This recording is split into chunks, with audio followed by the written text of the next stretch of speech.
Hi everyone. तो आज की वीडियो में हम बात करेंगे रैंडम फॉरेस्ट के बारे में। Random forest assemble machine learning का ऐसा एल्गोरिथम है जो मल्टीपल डिसीजन ट्री को देख के अपना डिसीजन देता है। जैसे कि one decision tree one decision देता है, वैसे ही रैंडम फॉरेस्ट में बहुत सारे डिसीजन ट्री होते हैं और हर एक डिसीजन ट्री अपना अलग अलग डिसीजन देता है। और यहाँ पे जो फाइनल प्रेडिक्शन होता है वो मेजोरिटी को देख के लिया जाता है। बेसिकली रैंडम फॉरेस्ट यही करता है। तो अब चलते हैं गूगल कॉलम में और समझते हैं इसके कोड को।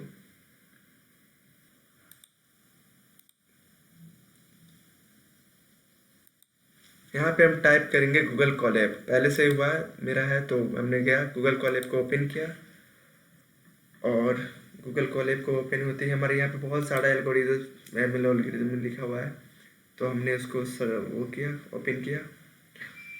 थोड़ा सा टाइम लग सकता है, इंटरनेट इशू शायद में भी। अब जैसे ये ओपन हुआ, अब हमको जाना है रैंडम फॉरेस्ट में। तो रैंडम फॉरेस्ट ये आ गया मेरा रैंडम फॉरेस्ट। तो सबसे पहला लाइन क्या बता रहा है, इंपोर्ट पांडास एज पीडी। हमने पहले पांडास को इंपोर्ट किया है। फिर from SQL and model selection, हमने मॉडल सिलेक्शन में गया और फिर इंपोर्ट किया ट्रेन टेस्ट स्प्लिट को। ट्रेन और टेस्ट के लिए हमने ये डाटा को इंपोर्ट किया है। फिर हमने एसक्यूएल में गया, असेंबल को लाया और वहाँ से रैंडम फॉरेस्ट क्लासीफायर को इंपोर्ट किया। फिर से हमने SQL dot matrix import accuracy score, हमने एक्यूरेसी स्कोर और क्लासिफिकेशन रिपोर्ट को चेक करने के लिए या डाटा को इंपोर्ट किया। फिर से हमने इंपोर्ट किया वार्निंग्स को। जो एक्स्ट्रा वार्निंग्स है वो हमारे इसमें नहीं हाइड हो जाएगा, इसलिए हमने इंपोर्ट किया वार्निंग्स को। फिर हमने टाइटेनिंग डाटा एक वेरिएबल्स बनाया जिसमें हमने CSV फाइल को के पाथ्स को डाला है। टाइटेनिंग डाटा के CSV फाइल्स को इसमें इंपोर्ट किया है। फिर से वही किया है कि वार्निंग्स को इग्नोर किया है। फिर यहाँ पे हमने दो वेरिएबल्स बनाए एक्स और वाई के नाम से। Titanic data P class, sex, age, SP और ये जो है। फिर हमने वाई के नाम से टाइटेनिंग डाटा बनाया और वहाँ पे लिखा सर्वाइव। वो सर्वाइव करेगा या फिर नहीं करेगा वो बता रहा है। पी क्लास एक बेसिकली टिकट है, टिकट का वो जो रहता है, अलग अलग टिकट रहता है, कोई एसी बॉगी जनरल, तो वही पी क्लास है। और सेक्स उसका है वो बताएगा मेल है या फिर फीमेल है, जेंडर।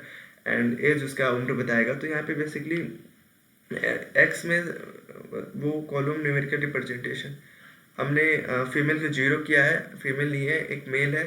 और एक्स में एज मिसिंग था तो हमने मिसिंग को यहाँ इंपोर्ट किया है। फिर एक्स टेस्ट, वाई टेस्ट, यहाँ पे बेसिकली 80% ट्रेनिंग और 20% टेस्टिंग हो रहा है।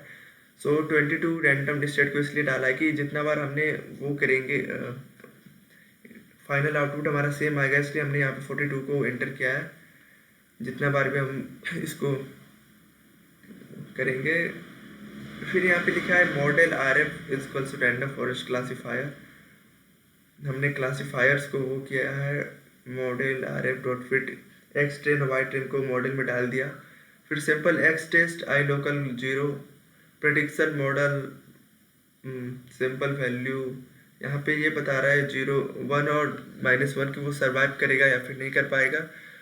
फिर से हमने एक वो प्रिंट करवा दिया है अपने मॉडल को। तो यहाँ पे तुम देख सकते हो सैंपल पैसेंजर पी क्लास, उसका वो मेल है और फिर एज कुछ आ गया है। ये सब सिंपल डिड नॉट सर्वाइव। तो ये जो हमारा पैसेंजर है वो सर्वाइव नहीं करेगा, बेसिकली ये बता रहा है। तो कुछ यही था रैंडम फॉरेस्ट। अगर वीडियो अच्छी लगी तो वीडियो को लाइक करना और मिलते हैं फिर नेक्स्ट वीडियो में।